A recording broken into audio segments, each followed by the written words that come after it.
Assalamualaikum warahmatullahi wabarakatuh. A'udzubillahi minasyaitonir rajim. Bismillahirrahmanirrahim.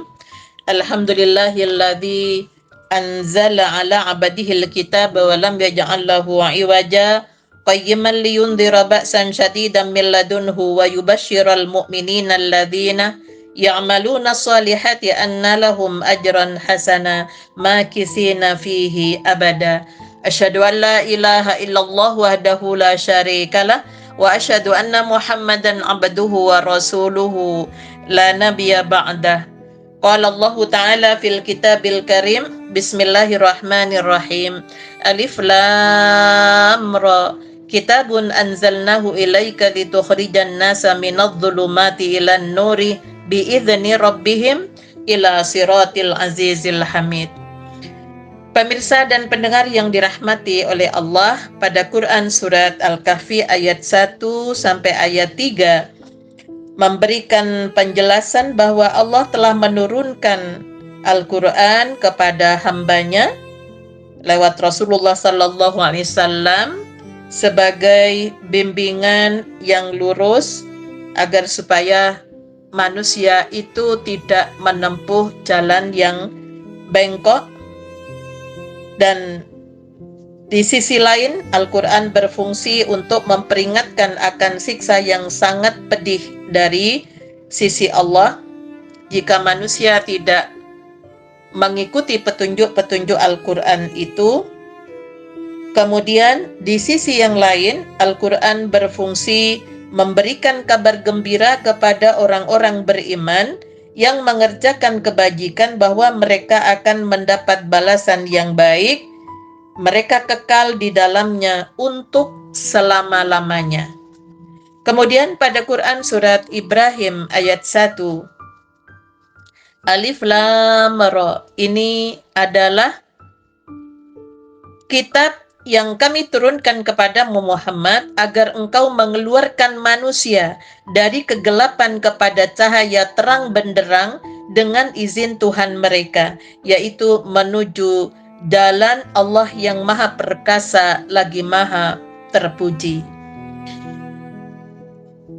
Bahwa Al-Quran diturunkan oleh Allah agar dengan Al-Quran manusia bisa keluar dari kegelapan, artinya manusia bisa tercerahkan, di mana Al-Quran itu mengajak kepada pencerahan agar manusia mengikuti jalan yang dibimbing oleh Allah sebagai Tuhan kita yang kita yakini, yang maha perkasa lagi maha terpuji. Pemirsa dan pendengar yang dirahmati oleh Allah, kalau ada judul buku Habis Gelap Terbitlah Terang, hal ini sebuah pernyataan dari pahlawan perempuan yang dikenal, yaitu Raden Ajeng Kartini, yang belajar Al-Quran kepada Kiai di Semarang, Kiai Saladarat, yang sama gurunya dengan Kiai Ahmad Dahlan sebagai pahlawan nasional. Raden Ajeng Kartini berpesan, jangan jadikan Al-Quran hanya sebagai hiasan. Artinya, di rumah-rumah umat Islam itu banyak Al-Quran menjadi hiasan dinding, bahkan ditata begitu rapi di lemari etalase yang hanya dibuka di bulan suci Ramadan. Al-Qurannya bagus, setelah selesai kembali ditata di lemari.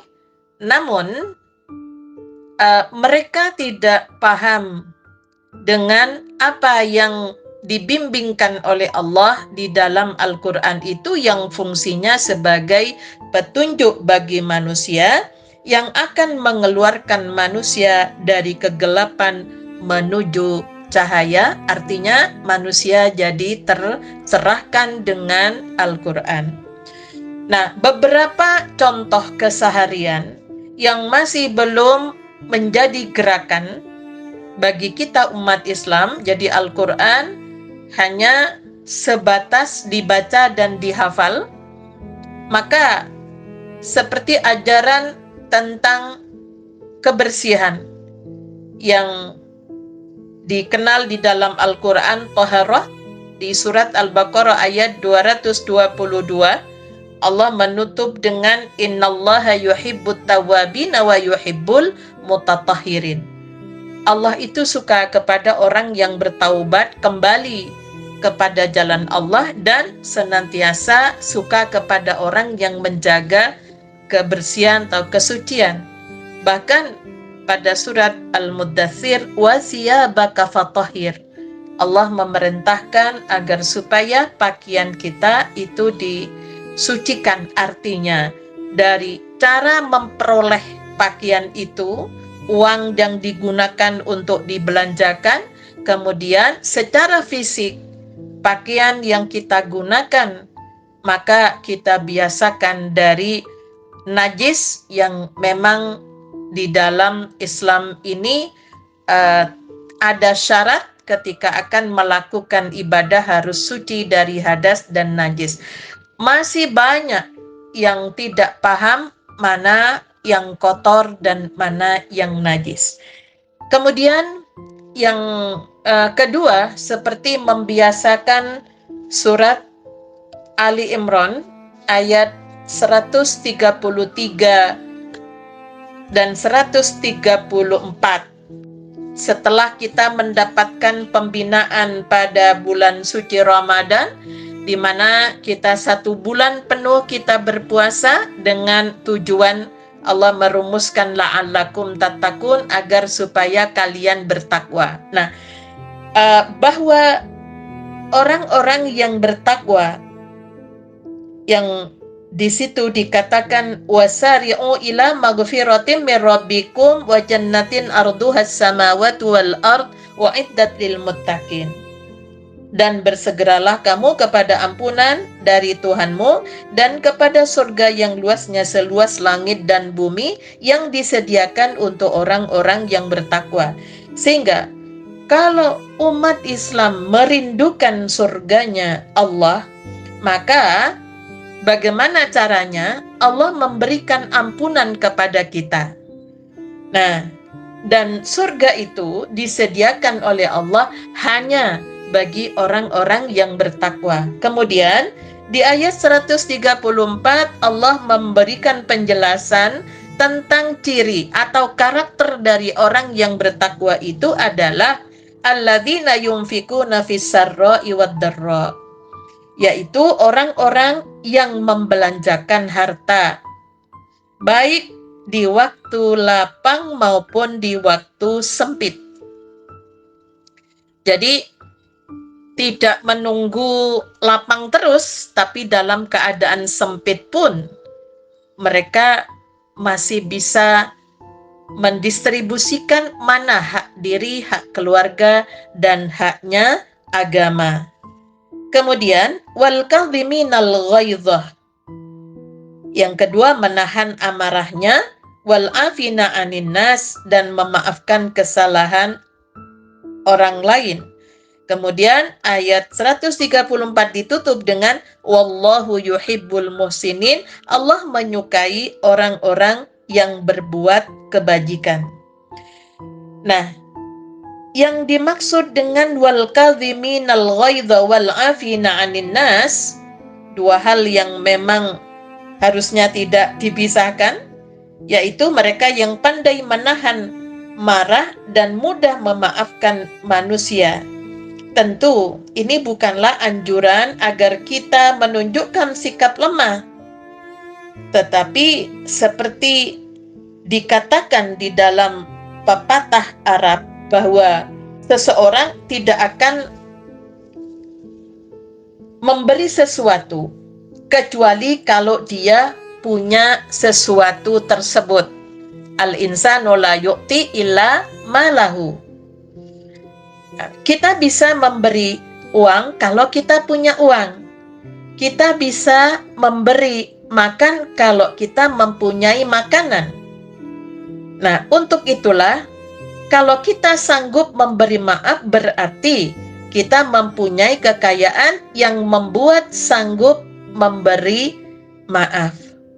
Nah, untuk itulah maka menahan amarah di sini kalau kita kaitkan di dalam ajaran Islam yang seringkali disebut yaitu sabar. Sabar itu bukan istilah yang umumnya disalahpahami dalam percakapan sehari-hari, seolah-olah menunjukkan sikap apatis dan menyerah tanpa daya. Tapi sabar itu adalah kesanggupan untuk memikul penderitaan. Oleh karena itu, kita mempunyai harapan di masa depan karena berharap kepada Allah. Kita yakin bahwa akhirnya akan memperoleh kemenangan sebagaimana firman Allah pada surat An-Nisa ayat 104, "In takunu ta'lamuna fa innahum ya'lamuna kama ta'lamuna wa yarjuna minallahi ma la yarjun." Kalau kamu menderita, mereka pun menderita seperti kamu. Tetapi kamu mempunyai harapan kepada Allah yang mereka tidak punya. Nah, itulah bedanya orang yang beriman, jadi menahan marah dan memaafkan itu tidak bisa dilepas dengan sabar. Nah, itulah kelebihan kita sebagai orang yang beriman. Dari sisi penderitaan, kalau kita lihat tidak ada orang yang tidak mengalami penderitaan. Tetapi kelebihan orang yang beriman ialah bahwa dalam penderitaan itu dia tetap mempunyai harapan kepada Allah Subhanahu wa Ta'ala. Maka di dalam Al-Quran juga dikatakan, "Salamun alaikum bima sabartum fa ni'ma uqbaddar." Salam kepadamu atas kesabaranmu, sungguh membahagiakan hasil terakhir dari semua proses yang dilakukan oleh manusia itu. Pemirsa dan pendengar yang dirahmati oleh Allah, ajaran menahan marah dan pemaaf juga bisa berkolerasi dengan ajaran untuk tidak putus asa. Hal ini diungkap di dalam Al-Quran melalui kisah Nabi Yakub yang ketika dia berpesan kepada putra-putranya untuk mencari Yusuf yang dikabarkan hilang, dimakan serigala, maka di dalam surat Yusuf ayat 87 Allah mengingatkan pesan Allah, "Wala tay'asu mir rauhillahi innahu la yai'asu mir rauhillahi illal qaumul kafirun." Kamu janganlah putus asa dari rahmat Allah. Tidak ada orang yang putus asa dari rahmat Allah kecuali orang yang tidak percaya kepada Allah. Sehingga kolerasi iman adalah harapan. Asa, bahasa Arab artinya harapan. Jadi putus asa artinya putus harapan.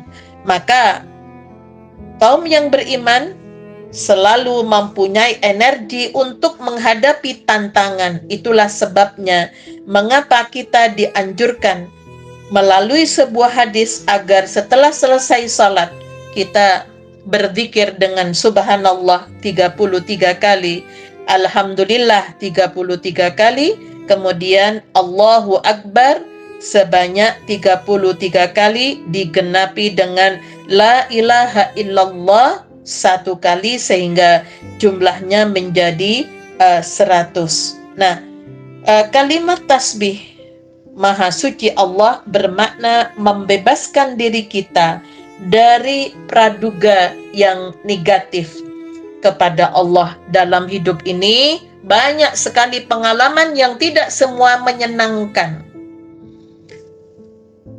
Maka permulaan dari pesimisme kepada Allah dan juga merupakan permulaan gejala kehilangan harapan kepada Allah kalau terus-menerus ada pada situasi yaitu selalu salah sangka kepada Allah Subhanahu wa Ta'ala. Pemirsa dan pendengar yang dirahmati oleh Allah, bagaimana kita berlatih untuk menahan marah sehingga kita menjadi pemaaf. Jadi memaafkan di sini bukan berarti melupakan sebuah kejadian, namun kita jadikan pelajaran dan kita memaklumi bahwa satu sama lain manusia itu punya kekurangan yang perlu saling melengkapi satu sama lain, sehingga memaafkan itu tidak hanya sekedar ada di bulan Ramadan atau di bulan Syawal, namun tanpa harus diminta, kita sebagai umat Islam wal afina anin nas, bahkan di surat Al-A'raf juga Allah mengingatkan hudil afwa. Kita disuruh menjadi orang yang suka memberi maaf. Nah, hal ini tentunya tidak mudah kalau tidak dibiasakan di dalam rumah tangga, sehingga kalau kita minta kepada Allah, ya fa'fu anna waghfir lana, ampunilah kami, maafilah kami, namun satu sisi kita masih kurang untuk berlapang memberi maaf atas kesalahan orang lain, maka tentunya kita menjadi orang yang menuntut Allah memaafkan, tapi kita tidak belajar untuk bagaimana cara memaafkan orang lain. Pemirsa dan pendengar yang dirahmati oleh Allah, satu persatu dari ayat-ayat yang terkait dengan bagaimana memanage diri kita sendiri, kemudian bagaimana kita bersikap dalam urusan muamalah, yang semua itu diatur di dalam Al-Quran tentang memelihara hubungan kasih sayang antara saudara yang satu dengan yang lain. Kemudian maka Allah sampai mengatur urusan-urusan pembagian harta waris itu supaya tidak sampai melakukan hal yang dibenci oleh Allah, yaitu yang memutus hubungan persaudaraan karena masalah harta. Padahal di sisi lain kita berharap masuk surganya Allah. Mudah-mudahan kita senantiasa menjadikan Al-Quran sebagai pelajaran, bimbingan, petunjuk di dalam kehidupan di dunia ini, sehingga di akhirat janji Allah akan diberikan kepada kita orang-orang yang bertakwa. Nasrum minallah wa fathun qarib wa basyiril mu'minin walhamdulillahi rabbil alamin. Assalamualaikum warahmatullahi wabarakatuh.